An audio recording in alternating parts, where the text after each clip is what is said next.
ಏನು ನೆಹರು ನಗರ ಭಾಗ ಮಲ್ಲಿಕಾರ್ಜುನ ಪೆಟ್ರೋಲ್ ಬಂಕ್ಕಿಂತ ಹಾಸನ್ ರೋಡು, ಹಳೇಬೀಡು ರೋಡು, ಚಿಕ್ಕಮಗಳೂರು ರೋಡಲ್ಲಿ ಫುಟ್ಪಾತಲ್ಲಿ ತುಂಬ ವೆಹಿಕಲ್ಗಳನ್ನ ನಿಲ್ಲಿಸ್ಕೊಂಡು ಈ ಕಡೆ ಹಂಗೆ ಹಿಡೀರಿ ಸ್ವಲ್ಪ ಮೈನ್ ರೋಡಲ್ಲಿ ಜನರೇಟ್ ಇಟ್ಕೊಂಡಿದ್ದಾರೆ. ಇದೇ ರೀತಿ ಪ್ರತಿಯೊಂದು ರೋಡಲ್ಲಿ ವೆಹಿಕಲ್ ನಿಲ್ಲಿಸ್ಕೊಂಡಿದ್ದಾರೆ.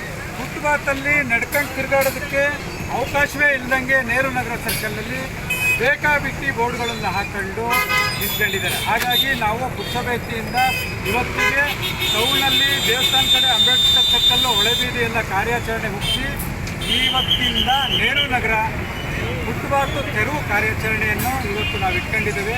ಸಾರ್ವಜನಿಕರಲ್ಲಿ ಮನವಿ ಮಾಡ್ತಾ ಇದ್ದೀವಿ, ನೀವು ಬೇಲೂರು ಟೂರಿಸಂ ಪ್ಲೇಸ್ ಆಗಿರೋದ್ರಿಂದ ಸಾವಿರಾರು ವೆಹಿಕಲ್ಲು ತಿರುಗಾಡುತ್ತೆ. ಹಾಗಾಗಿ ಫುಟ್ಪಾತಲ್ಲಿ ಜನಗಳು ತಿರುಗಾಡೋಕ್ಕೆ ನಾವು ಅವಕಾಶ ಮಾಡಿಕೊಡ್ಬೇಕು ಅಂತ ಜನಗಳು ಮನಸ್ಸಲ್ಲೂ ಅರಿವು ಮೂಡಬೇಕು ಅಂತ ಹೇಳಿ ಈ ಒಂದು ಸಂದರ್ಭದಲ್ಲಿ ನಾನು ಕೆಲವು ಅಂಗಡಿ ಮಳಿಗೆಯವರಿಗೆಲ್ಲ ಇದು ನಿಮ್ಮ ಜಾಗ ಅಲ್ಲ, ಇದು ಫುಟ್ಪಾತ್ ಜಾಗ, ಇದು ಫುಟ್ಪಾತಲ್ಲಿ ಜನಗಳು ತಿರುಗಾಡುವಂಥದ್ದನ್ನು ಅರಿವು ಮೂಡಿಸಿ ಅಲ್ಲಿ ಇಟ್ಟಿರ್ತಕ್ಕಂಥ ವಸ್ತುಗಳನ್ನ ಕೆಲವೊಂದನ್ನು ಅವರಿಗೆ ಕೊಟ್ಟಿದ್ದೀವಿ. ಕೆಲವೊಂದು ಫುಟ್ಪಾತಲ್ಲಿ ಹಾಕೊಂಡಂಥ ಬೋರ್ಡ್ಗಳು ಇರ್ಬೋದು, ಬೇರೆ ಬೇರೆ ರೀತಿ ನೇತಾಕಿದಂಥ ಐಟಮ್ ಇರ್ಬೋದು, ಅವನ್ನೆಲ್ಲವೂ ನಾವು ತಿಳ್ಕೊಂಡಿದ್ದೀವಿ ನಮ್ಮ ಸಿಬ್ಬಂದಿ ಕಡೆಯಿಂದ.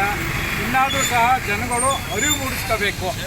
ಫುಟ್ಪಾತ್ ಅಂದರೆ ಏನು ಅಂತ ಕೆಲವ್ರಿಗೆ ಗೊತ್ತೇ ಇಲ್ಲ. ನೆಹರು ನಗರದಲ್ಲಿ ನೋಡಿ, ಆ ಭಾಗದಲ್ಲಿ 50 ಬೈಕು ಕಾರ್ ರೋಡಿಗೆ ನಿಲ್ಲಿಸಿದ್ದಾರೆ, ಅದನ್ನು ತೆರವುಗೊಳಿಸಿದ್ದೀವಿ ನೋಡಿ. ಅದೇ ಥರ ಮುಂದೆ ನೋಡಿ, ಆ ಬಾರ್ ಅಂತ ಹೇಳ್ಬಿಟ್ಟು ಒಂದು ಬೋರ್ಡ್ ಇದೆ, ಆ ಬೋರ್ಡು ಮೇಯ್ನ್ ರೋಡಲ್ಲಿ ಇಟ್ಟಿದ್ದಾರೆ. ಈ ಥರದನ್ನೆಲ್ಲ ಇವತ್ತು ತೆಗೆಸುವಂಥ ಒಂದು ಕಾರ್ಯಕ್ರಮನ ನಾವು ಮತ್ತು ನಮ್ಮ ಚೀಫ್ ಆಫೀಸರು ಹಾಗೂ ನಮ್ಮ ಸ್ನೇಹಿತರು ಕೌನ್ಸಿಲರ್ಗಳಾದಂಥ ಪ್ರಬಣ್ಣ ಅವರು, ತೌಫೀಕ್ ಅವರು, ಜಯಣ್ಣ ಅವರು ಹಾಗೂ ನಮ್ಮ ಸಂಘಟನೆಯ ಅಧ್ಯಕ್ಷರಾದಂಥ ಚಂದ್ರಶೇಖರ್ ಅವರು ಹಾಗೂ ನಮ್ಮ ಸಿಬ್ಬಂದಿ ವರ್ಗದವರು, ನಮ್ಮ HI, ಪೌರ ಕಾರ್ಮಿಕರು, ವಾಟರ್ ಸಪ್ಲೈ ಹುಡುಗರು ಇವರೆಲ್ಲ ಬಂದು ಒಂದು ಉತ್ತಮವಾದ ಒಳ್ಳೆಯ ಕೆಲಸನ ಮಾಡ್ತಾಯಿದ್ದೀವಿ. ಅದಕ್ಕೆ ಜನರು ಪ್ರಶಂಸೆ ಕೊಟ್ಟು ನಮ್ಮ ನೌಕರರಿಗೆ ಒಳ್ಳೆಯದಾಗಲಿ ಅಂತೇಳಿ ಹೇಳಬೇಕು ಅಂತ ಈ ಒಂದು ಸಂದರ್ಭದಲ್ಲಿ ನಾನು ಕೇಳ್ತೀನಿ. ನಾವು ಅವರಿಗೆ ಬುದ್ಧಿ ಹೇಳಿ ನಾವೇ ತಕ್ಕೊಂಡು ಅವ್ರಿಗೆ ಸೈಡಿಗೆ ಇಟ್ಕೊಡ್ತಾ ಇದ್ದೀವಿ.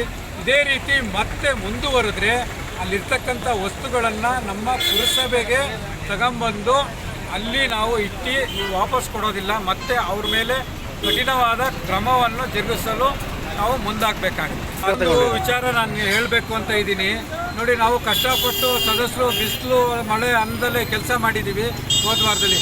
ಅದೇ ಕೆಲವರು ನಮ್ಮ ಸದಸ್ಯರೇ, ನಮಗೆ ಆಗದಿದ್ದಂಥ ಸದಸ್ಯರು ಅವರೇನೆ ಬಂದೆ ಏನಾಗುತ್ತೆ ಇಟ್ಕೊಳ್ರಯ್ಯ ಅಂತ ಹೇಳ್ಬಿಟ್ಟು ಕೆಲವರು ಇಡಿಸಿದ್ದಾರೆ. ಉದಾಹರಣೆ ಕೊಡ್ತೀನಿ, ಬಾಳೆಹಣ್ಣು ರಾಮೋದು ಕುಯಿಸಿ ಪಾಪ ಅವರಿಗೆ ಬುದ್ಧಿ ಹೇಳಿ ಸೈಡಿಗೆ ಇಟ್ಟಿದ್ವಿ.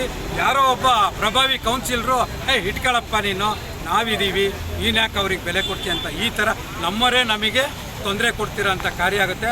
ಇದಕ್ಕೆಲ್ಲ ನಾವೇನು ಹೆದರಲ್ಲ, ಮತ್ತೆ ಅದನ್ನು ಎತ್ಕೊಂಬಂದು ಅಲ್ಲಿ ಇಟ್ಟೇ ಇಡಿಸ್ತೀವಿ. ನಮ್ಮ ಕಾಲಾವಧಿವರೆಗೂ ಏನು ಮಾಡಬೇಕು ಅಂತ ಇದ್ದೀವಿ, ನಮ್ಮ ಕೆಲಸ ನಾವು ಮಾಡೇ ಮಾಡ್ತೀವಿ.